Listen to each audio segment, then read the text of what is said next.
Ladies and gentlemen, people of the internet, the time is upon us, and a glorious night it is. Vampire the Masquerade Bloodlines 2 has been announced, as I'm sure you are well... Actually, maybe not even that aware. I mean, there's only 13,000 views on the announcement trailer as it is, so... Hell, I suppose let's spread the word. Yes, it's been announced, finally. I'm going to open this up, I'm going to play it without the audio to avoid any copyright issues, and actually, you know what, I don't think I'm going to play the trailer either, for copyright reasons. I think I'm just going to go frame by frame through it. So anyways, it is going to be published by, and I think partially developed by Paradox as well, because they bought the thing, and I think people... Why was there an X in the middle of that, YouTube?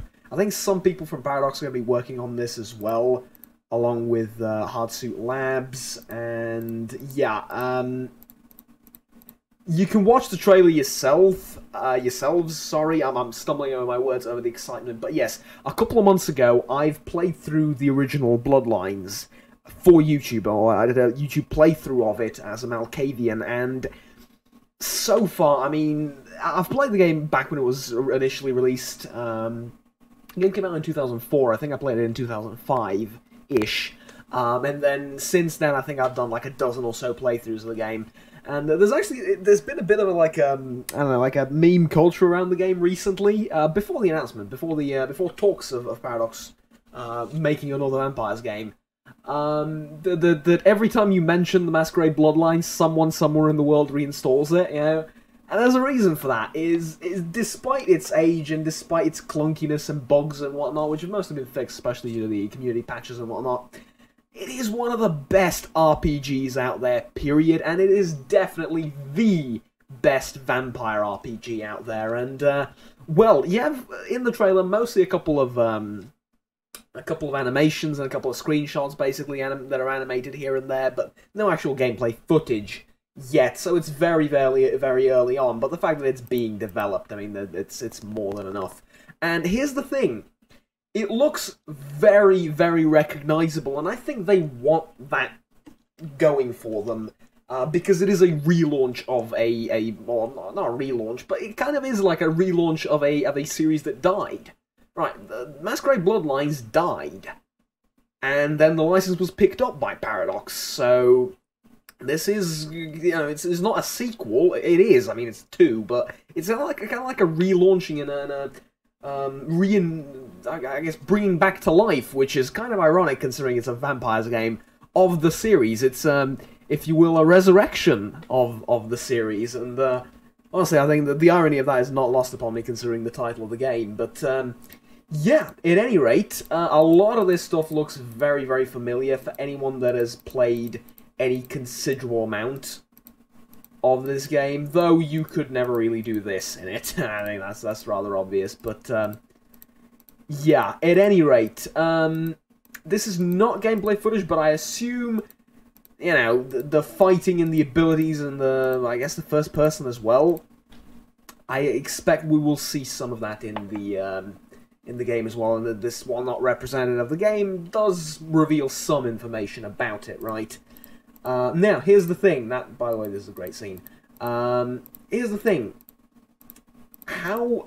this is not just me hyping up the game and then ending the video there. I want to talk about something and contribute something to the discussion rather than just make a video that goes, hey, Bloodlines got announced. Hooray. And here's the thing. I don't know whether it's going to be like a reimagining or a reboot of the original storyline, or it's going to be a completely new one. Honestly, I very much hope it's going to be a new one. Here's why. Well, first of all, I've played the game many times. I know pretty much every quest, every story, every dialogue option by heart. Now, that's not to say they can't change some of them, change some of the endings, change some of the quests, so on and so forth, add more, etc., but if this is just a remake of the original and the same storyline, I think that'd be disappointing for me, because we've gone through that storyline, right? It's a great game, it doesn't need fixing, it doesn't need redoing. I wouldn't mind it, I'd still play the living hell out of the game multiple times, but it would just exhaust me a little bit to go through all the things again and again, and in Santa Monica and all that. It would just it would exhaust me. But so I'm definitely hoping for a continuation of 2. A continuation of the original. That would be great. Or like, I don't know, a few years after I keep saying after 2, after the Bloodlines, or like an entirely new story, that would work as well. Honestly, judging by these guys, they look like the Sabbat, kind of. Not as feral, but you know, then again, there's different kinds of Sabbat, I suppose, in the thing. And we have some sort of lady here. I don't recognize her, honestly. I'm not sure who this is. I think this is a new character. Sorry about that. So I'm thinking, yeah, maybe this is all entirely new, and we have a new chase scene here as well. Let's take a look at that. Honestly, I probably could play this. Paradox is like the most lenient company when it comes to copyright strikes and whatnot. Though I did have a few grievances with them with regards to some portraits in certain video games and so on and so forth. But hey, anyways, that's a very nasty looking person. And yeah, we have a sort of iconic blood washing over in the sewers as a symbolic, I suppose, or not I suppose, but like a symbolic and metaphorical picture for what's going to happen in the city. And that is blood will run, both in a literal and a less literal sense. And we take a look over the city, and then again a very symbolic and metaphorical representation of what's going on. So a quick, short announcement trailer, not much to see, which is why I don't really want to play the entire thing anyway. But yeah, here we go. So, what would I like to see in the game that's different to the first one? Well, that's a good question. Okay, so combat in the first one wasn't very good. Okay, it wasn't. You can defend it, it works. For its age, it was okay, but the combat wasn't very good. You know, I guess that I'm not saying anything revolutionary here. When I could talk about like the graphics, the game. We don't know how the game looks. This is not gameplay footage, but these scenes look tremendous. And it's given the current year, pretty much on any modern engine you put this game in, it will look great, more or less, compared to the first one. So visually, I'm not worried about the game at all. I think they're gonna do a fine job on that. Story wise, there's I don't know. I have no reason to be optimistic or pessimistic. This is merely an announcement trailer, but again, it's Paradox. They can do stories. I have faith. You know, if there's any type of any combination of developers and publishers and whatnot that are gonna develop this, and I'm gonna have my faith in them, it would be Paradox's. I suppose it will be publishing the game, but like I said, I believe some people from Paradox are actually working on it as well. And nowadays, publishers have a lot of say in what the game is going to be like. Like, they're not developing it, but they're telling the developer what to do a lot of the time now. It's not literally on like a literal design level, but a lot they do have a lot more. A lot of the time, they do have a lot more influence than people give them credit for. Anyways, point being, there are some things I would like to see redone, like the combat, the honestly, like, the traveling back and forth between cities was kind of clunky. Not the taxi driver. The taxi driver is the most brilliant addition to that game, and I would love to see something like that again, but, you know, wishful thinking. But it's more about, like, you know, you can redo all those things. You can modernize the game to high hell. It's, I think, more about what you want to keep from the original. And I'm going to touch on something that's a little bit vague and difficult to explain, and, you know, again, number of clans, classes, customization of the character himself, like the various different approaches you could take to solving problems, various styles of play regarding the different clans, so on and so forth. That's kind of like on the surface level, more or less. Like, that's kind of obvious. The different approaches you can take to combat and to quest solving in general, like melee, ranged, hand-to-hand, powers, so on and so forth. God, try again. let us have some cool powers again too. That'd be great. Yeah, that's all terrific. But there is one thing I'd love for this to keep, or to reintroduce, if you will, on a maybe slightly different level and different way, but to keep it, and that's a sort of atmosphere and feel that the original game had. Now, I'm going to try and bring up a few sort of fundamental examples of this, and hopefully you'll get what I'm saying, because this is like very vague, and I haven't seen anyone talk about this, so that's kind of like my, I guess, quintessential bit and addition to the entire conversation about the game. And that's, I'd love to see them reintegrate this sort of atmosphere and keep the atmosphere from the original one and the sort of sense of suspense that you often had. Here's what I mean by that. Every now and again, in Vampire the Masquerade, you will find characters with some dire predictions. And this seems to hint at that as well. Now, I'm okay with another, like, end times prophecy being thrown around in this game as well. I think it's been long enough since the last one that we can pretty much do any story. This as well. So there's two huge waves. I believe this is the Santa Monica Pier. There's two of these huge waves of blood, and this looks red-ish, so I'm going to assume this is blood as well. By the way, is that the boat from the original game? The one that the Ankara and sarcophagus came in? I don't know. I'm genuinely hoping that the story's going to be different. That we're going to get a whole new story. Mind you, this woman now starting to look a little bit more familiar to me. I don't know. I can't put a finger on it though. Here's the thing. Every now and again, I'll get back to my thing, to my original train of thought. Every now and again, you would get a character that would tell you something along the lines of, "These are the end nights," or "These are the final nights."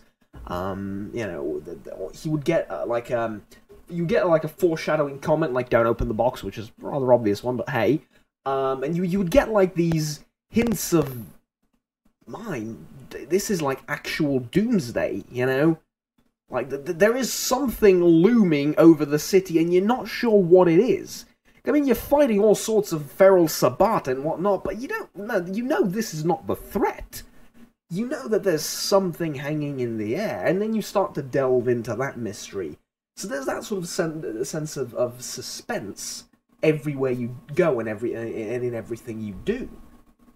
Or at least most of the time. But there's something much more important than that, and that's the atmosphere when you're going around the city. Now, whilst you can hear the bustling noises of Santa Monica or whatever, in the background, cars and people shouting and swearing at one another or something like that, on the streets itself, it's the dead of night. The Deb of Night, eh? And it is peaceful. It is remarkably peaceful. There's no cars passing by. There's people mostly standing around in silence most of the time. Occasionally someone will talk, argue, etc., move around, and so on. But it's mostly still and silent. And yet you're in a busy city. It's not a small place, right? But it sort of goes to sleep at night, and that's when you come out in this sort of, I guess, mix of half stillness, half dynamicness of the city. And that's a great feel that the game had going for it. Also, when moving around, either from building to street to quest location to stuff like that, the soundtrack was spot on. I mean, throughout the entirety of the game, the soundtrack was bloody amazing. But that iconic ding that you get when you reach a quest point, or do something in a dialogue option, or uncover something, and that sort of like the general visual aesthetics and the atmosphere that the graphics have created, in that sort of you're in a world of darkness, you're in a world of vampires, you know exactly where you are, and it feels like that. Anywhere you go, be it in the club, be it in a parking lot somewhere, be it in the middle of the street, you feel like you're in a world of darkness and vampires, right? And all sorts of monstrosities.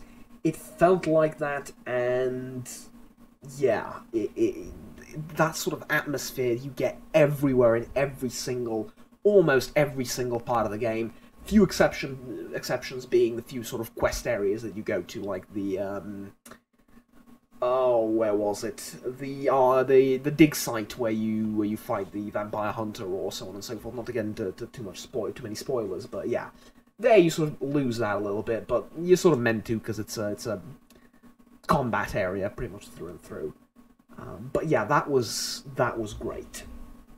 And that sort of atmospheric feel of wherever you go to, and you get wherever you go to, and it sort of makes you overlook the graphical fidelity and everything, you know. Even nowadays, the game feels great. It doesn't look great, but when you step foot into your Santa Monica apartment for the first time, and you get that ding, and you get the television or the radio, iconic and just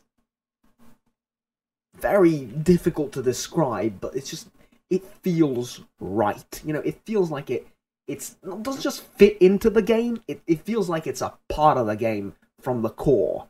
And I think that is something that, if it needs to be recreated as close as possible to the original title. Again, we don't have a lot to go off. From what I can see, this looks fine. You know, I have nothing to critique here. They're showing a lot of scenes with very familiar places, which is good. There's also a few screenshots that have been published on social media. Again, these are iconic spots. There's the arena where you fight Alexei. There's the hotel at the beach, the haunted hotel at the beach. I forget the name. There's the same hotel when it's on fire, when you're going through it. The fire's an illusion, I believe. Yeah, the fire is an illusion. But yeah, there's a hotel when you go upstairs and it says it goes on fire. Again, these are not in-game screenshots.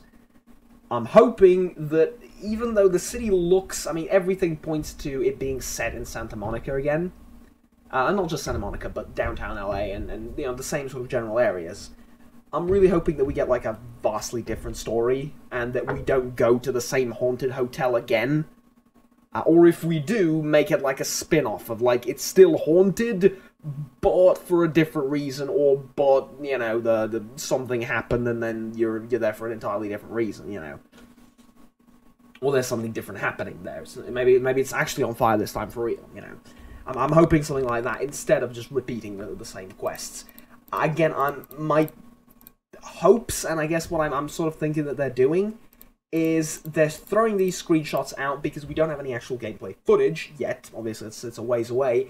And they're trying to make people latch onto the game because they love the original Bloodlines, and they want to make sure that, to get the message out that, yes, this is not just a random game that just shares the title. This is, you know, us going back to the franchise, going back to the same things you love, and, you know, that's why all the familiar screenshots, plus it's, like, very, very cool to see them recreated in, like, modern graphics and whatnot. I suppose it isn't graphics because it's not gameplay footage, but you know what I mean. Like, rendered again, or however you call it. This creature is interesting to me. Is this one of those, like, contaminated plague something thingamajig people that we saw in the original game? It could be, because they looked a lot like this. Which is kind of, like, again, hinting to me that maybe they're gonna redo the same storyline again. I hope they don't. But yeah, one thing I would like to have them tweak around a little bit, I think they will do this, is freedom. Now, don't get me wrong, Vampires, the original one, was a great RPG, and it did allow for a tremendous amount of freedom in some aspects. It let you finish a quest in 10 different ways. Most of the quests. It let you go down 10 different story paths. Great. Right, great. You can, depending on your clan and your traits and whatnot, you can, you know, do different things and to achieve the same goal. You can pick your own style. That was great. However, the city was often locked like, everything around you was locked down. You were going from one quest to the next, and occasionally you could choose which quest to do next, but very often, most of the areas would remain inaccessible to you until you get the quest for those areas. And this is because it was released in 2004, right? It was a different time. I would love to see a more open world. As I'm not saying like a fully open world would be mandatory, like I don't know, GTA style. That might actually even be detrimental to the game from a narrative standpoint and a storyline standpoint. But a more open world, I would love to see a more living, breathing open world. Here's what I mean by that. When going hunting, which is key to survival as a vampire, all you had to do was sort of sit in the alleyway of your apartment and wait for some stray to walk in and eat him, right? Alternatively, head down to the sewers, which is, again, the entrance to the sewers is right there, eat 2 rats, and you're off again, right? Well, I'd love to see more options in like, an open sense there, you know? And have us actually maybe, not exactly work hard for those kinds of things, but, you know, have a little bit more variety, options, and openness to it, if you will. And when it comes to exploration as well, I think that'd be great. So it does, especially if playing it like nowadays, the world does seem kind of confined. So I'd love to see it a little bit more open, a little bit more expanded, and I think that would do great for like relaunching the series in and of itself, right? So there's a sorry. There's quite a few quests in the game and quite a few areas that never got finished due to time constraints, but they planned for you to be able to go there, and yet you never could, right? So they just walled them off. So yeah, I think that'd be really great if we could open it up and have a lot more places to explore and places that we couldn't go previously. You know, we go ahead, visit them now because it's 2019 and we have the funds and engines and whatnot to let you do that. But yeah, that'd be sort of like one minor little thing. Obviously, I can't talk about this until I actually see some footage, some plans, some concepts, some anything, you know, dev diaries and whatnot. And knowing these companies that make the game, we will have plenty of those. So, yeah. Also, it's developed by Paradox, so yeah, I'm fine with paying like $500 worth of DLC for this, if it's Paradox quality DLC, that being actual content and not just cutaway stuff from day one. I'd be completely okay with turning this into the next CK2 as far as I'm concerned. They don't do that with RPGs, they do that with just their main strategy game stuff that they exclusively develop. But you know, I'm jesting a little bit, but like, yeah, I'm excited as all hell for this. And it's rare. I mean, we have Vampire, which is, well, vampire, I suppose, but that's not how you spell it in Steam, right? So we have Vampire, which is a sort of like a vampire RPG, and that's like, I think, the best one that came out since 2004, probably. I'm sorry if I'm missing something. And that game's not good. Like, it's not great. It's an okay game, but it's not a great vampire game, you know? I don't like it. It's personally not my thing. This is much more my speed. I play Vampire for about, I don't know, like 4 or 5 hours maybe. That game had serious troubles, and a few things that seriously annoyed me. One of the main things was, I'm going way off topic, and it's like a 30-minute video probably. But one of the main things that annoyed me was the game assumed you did certain things and talked to certain people. So, very first quest, like, this is my first impressions of the game. I walk into the bar, who do I see? The owner and someone mopping the floors. So I go over to the woman mopping the floors, and one of my... I've never seen this woman in my life. The first dialogue option is, why did you have a fight with your husband?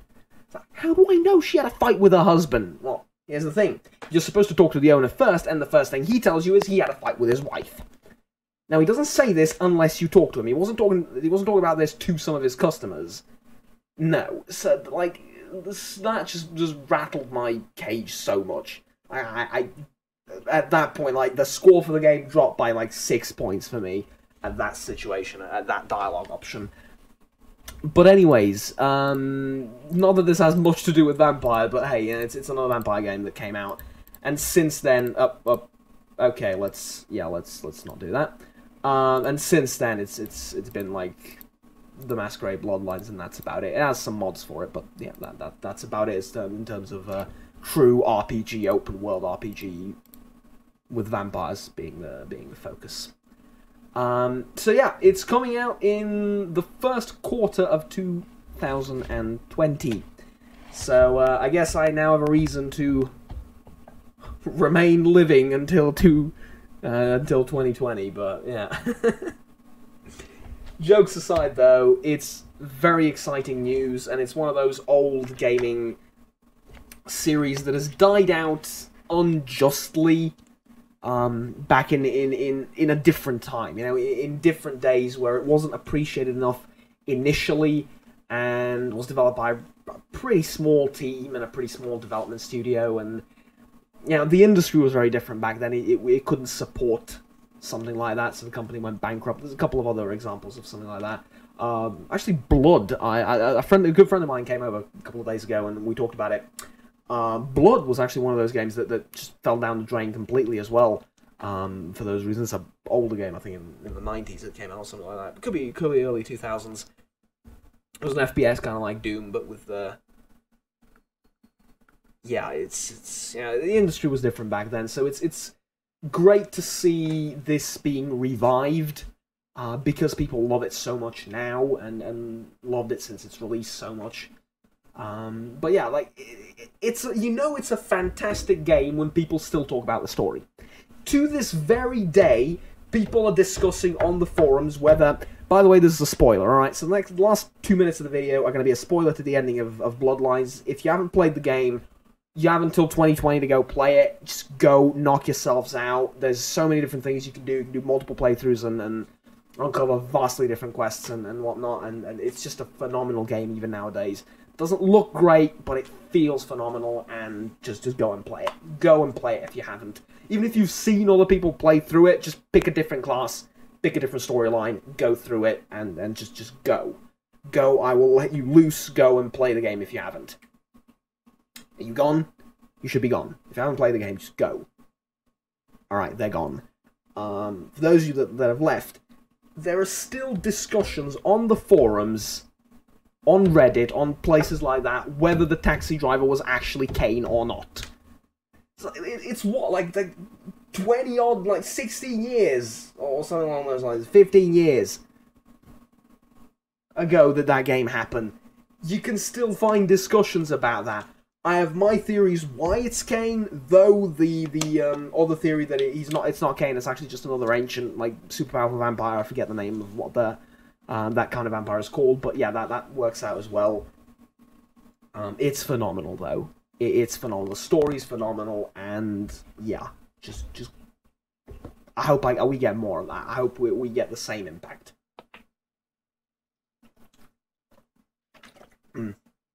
Bearing in mind, though, do not overhype this game. I will not fall victim to that, even though I've been exclusively praising it so far. And its return. I have realistic expectations. I don't expect it to be perfect. I realize that the old game, while there is a truckload of nostalgia behind it, was not that perfect. It had its problems, especially on release, but we don't talk about those. Nowadays, it still has a lot of problems. I realize that. That said, though, it's fucking Bloodlines 2. Let's go. Anyways, until next time, my name is Joel. Thank you very much for listening. Tell me what you think about the game. This is sort of like the main reason I wanted to make the video. Tell me what you think about it. Are you excited? Have you played the original? Yeah, again, if you haven't, just go do it. It's dirt cheap now. You can buy it for free, practically. And yeah, it's just a tremendous game. I'm hoping this one will be too. Tell me what you think. Until next time, though, have fun, take care, and bye-bye.